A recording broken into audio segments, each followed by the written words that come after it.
Dark facts about being single, and why you really need to get a significant other. Every singleton experiences veiled insults and pressure about their relationship status. The real picture is far more serious. Unmarried individuals face discrimination when they travel, use facilities, and when the taxman knocks. More disturbingly, studies have found that people do not take happiness or success seriously in the spouseless. Additionally, a researcher nearly lost her life before a deadly bias was uncovered, one that endangers only the cancer patients who never took their vows. See also, 10 interesting facts about falling in love from modern science. 8 Black Day. Plenty of evidence supports the existence of happy singles. 1. However, there are many lonely hearts who yearn for their soulmates and the day when they can also get married. While most people do so privately, South Korea has a special day set aside for the unattached to support each other. Called Black Day, single people get together on April 14th. They don black clothing, nail polish, makeup, and accessories. The emphasis on their black mood does not end there. When they gather, it is traditional to order a meal called jjajangmyeon. Believe it or not, but this dish contains black noodles that stain the teeth with a rotten look. The somber dye hails from a sauce that is served separately from the noodles. Made from vegetables, meat, and seafood, the condiment is poured over the noodles for a great gothic effect. The more perky loners hold jjajangmyeon contests to see who can eat the most black pasta. Where there are need and loneliness, the commercial opportunists are usually not far behind. During this time, shops sell a lot of black coffee, and dating services step up their game to be more appealing to single customers. Black Day is not the weirdest Korean tradition linked to romance. There is also Green Day. Every year on August 14th, couples dress in green clothing and buy green bottles filled with a drink called soju. Getting tipsy from this alcoholic beverage could explain why lovers then skip through wooded areas. 7 studies on singles also discriminate. Friends, family, and colleagues often sideline the unmarried in their midst. 2. While pettiness and social expectations can drive this behavior, one would expect scientists to be more clear-headed. To be fair, a few researchers granted singles a serious look and found that, for some individuals, staying single can offer a multitude of benefits. They often form closer bonds with coworkers and loved ones, can have deeper and more meaningful lives than married people, and also showed continued personal growth throughout their lives. However, in 2016, a study on singles ironically found that most studies with unmarried participants did not view them as people in their own right. After wading through 814 studies where singletons were included and analyzed, it became clear that most merely served as a secondary factor to learn more about married couples. Here is a curious footnote. When a couple ties the knot, they qualify for over 1,000 federal benefits. Logically, this should allow them to get ahead in life. This is not always the case. For some reason, without their married counterparts' 1,000 benefits, single people continue to flourish on par with couples. Perhaps if singles receive more studies as equals, the unusual trend would not be such a mystery. 6. The risk for dementia is higher. In 2017, a research team found a new way to scare single people. 3. Apparently, never saying those wedding vows could increase a person's chances of developing dementia by 42%. The study was large. It covered 15 projects from Europe, the United States, South America, and Asia, and looked at 812,047 participants.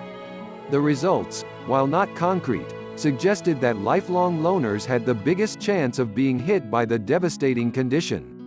Standing second on the podium were the widowers with their 20% higher risk compared to married couples. 2 factors are known to reduce a person's likelihood of developing dementia: being social and leading a healthy lifestyle. Marriage is thought to offer protection in this sense because singles, especially older individuals who live alone, can become socially isolated and inactive. However, marriage might also be the thing that is skewing the statistics. Aging spouses naturally assist each other, but this arrangement could delay diagnosis, meaning that more married people could have dementia than is officially recognized. Mysteriously, a more recent review reduced the risk of singles to 24%. As heartening as the unexplained drop was, unmarried people remain the highest risk group for a diagnosis. 5 single girls can now blame their mom. A recent study claimed that mothers are behind the single status of their daughters. 4. The researchers supported the idea even when the women did nothing to actively scuttle their adult children's relationships. The 2018 project drew on 2 major surveys. Spanning decades, both tracked the same women and eventually their children. The thousands of participants provided enough fodder to draw some conclusions. However, things turned weird when researchers read the mothers' lives as a prediction of how many partners their daughters would have in the future. Apparently, the similarity had nothing to do with the child witnessing parental breakups. There was no clarification about whether the girls left relationships because there was abuse involved, that they wanted to be single, or whether their boyfriends broke it off. Instead, the study favored the theory that the mothers passed on poor conflict management skills or mental health problems that rendered the girls more likely to end up single. Given the fact that no real evidence backed this up, a mother of a single daughter might be forgiven for feeling a little offended. 4. They face financial discrimination. Financially, unmarried individuals contribute a substantial amount to society. 5. It would appear that the favor is not being returned. To start with, they get fewer benefits in taxes and childcare. The government is not alone in rewarding married couples. Some venues, like the cinema, give discounts to families with 2 spouses but not to single parents with children. When seats are few, theaters refuse to sell just 1 ticket. A single person must buy a pair, pay the price of 2 people, and enjoy the show with an empty seat next to them. There are airlines, hotels, and gyms that knock off prices for couples but make individuals pay extra to use the same facilities. Insurance companies also view singles as the riskier of the 2 groups. Due to this broad assumption, responsible individuals are expected to pay twice as much as married people. Not even a singleton's beneficiaries are spared. They get slapped with a 40% tax bill when they inherit from an estate worth more than £325,000. On the other hand, following the death of a spouse, their assets pass on to the living partner tax-free. Indeed, contrary to popular belief, being single is definitely not cheaper. 3. Their happiness is offensive. In 2019, a relationship expert gave talks about her new book. 6. The work touched on happiness and concluded that single women could be winning as far as contentment and health was concerned. She gained fans among female singletons, but the backlash was huge. The author was accused of spreading propaganda and pushing the independent woman image too far. She readily admitted that, for some, marriage can be a source of great joy. What she found curious, however, was the strong negative reaction. Almost as if the thought of true happiness in singles was offensive. This was hardly the first time that popular opinion supported a disturbing belief, that single people are incapable of happiness that equals anything felt by their married counterparts. A study from Israel was brutally honest. When volunteers were asked to grade biographical accounts, they scored married individuals higher on the happiness scale. Despite that, several of the stories described single people enjoying a great life that included contentment and achievement. The participants insisted that the person in question did not really feel that great. They honestly believed that the loners could not be happier than a husband or wife. According to psychologists, this negativity is derived from fear and jealousy. People could envy the unattached because their lives seem to be freer and filled with better opportunities. Singletons can also sow fear when they choose to live alone. Worse, when they dare to look happy about not having a spouse or children. This goes against society's expectations and it makes the more conservatively minded crowd uncomfortable. 2. Tunisia hates unmarried mothers. New parents usually do not fear losing everything when a baby arrives. 7. Unless you are a single female living in Tunisia. The country's hatred towards unwed mothers is so deep that the women are often thrown out of the house by their families, abandoned by fiancés, receive no sympathy if rape caused the pregnancy, and in the words of one charity worker, they are not seen as human beings. They are not even legally parents. In Tunisia, only men can have guardianship, and for this reason, an unmarried woman can expect the police to visit her in the hospital after giving birth. She is interrogated until the father's name is revealed.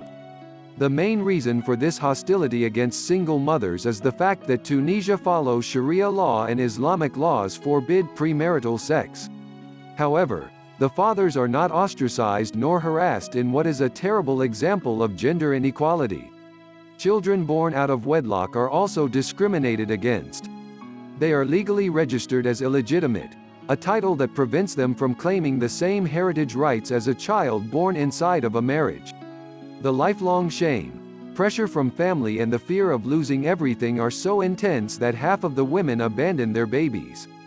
Those choosing to keep their child sometimes head for the country's only shelter for single mothers. However, they can only stay there for 4 months. After that time, the shelter helps each woman to find a job and a place to stay. 1. The cancer bias. Statistically, unmarried cancer patients have a lower survival rate. 8. As ridiculous as it sounds, it was thought that singles gave up fighting cancer because they had less to live for. The frightening truth was exposed only after a researcher was diagnosed and she turned suspicious. When Joan Delfatore's condition was detected, she was in stage 4 gallbladder cancer that was also spreading to her liver. She needed a certain treatment that was aggressive and had nasty side effects. Disturbingly, Delfatore's doctor wanted to withhold the life-saving option. The physician doubted she could handle the suffering without the support of a spouse or family. By this reckoning, it was not cancer that lowered her odds of survival but the fact that she did not have a husband. The researcher sought a second opinion, and this decision probably saved her life. Delfatore received the treatment and beat cancer. Her experience made her wonder if the deadly hesitation had been an isolated case. It was not. After combing through millions of cancer patients' marital status and treatments, Delfatore published her findings in 2019. Singles do not give up on life due to loneliness. Instead, she discovered that too many doctors showed the same lethal bias where marriage influenced their decision to provide life-saving care. Thank you for watching. Why not leave a comment below and let me know what do you think? If you like this video, share the love with others and give it a thumbs up. Also hit the subscribe for in future.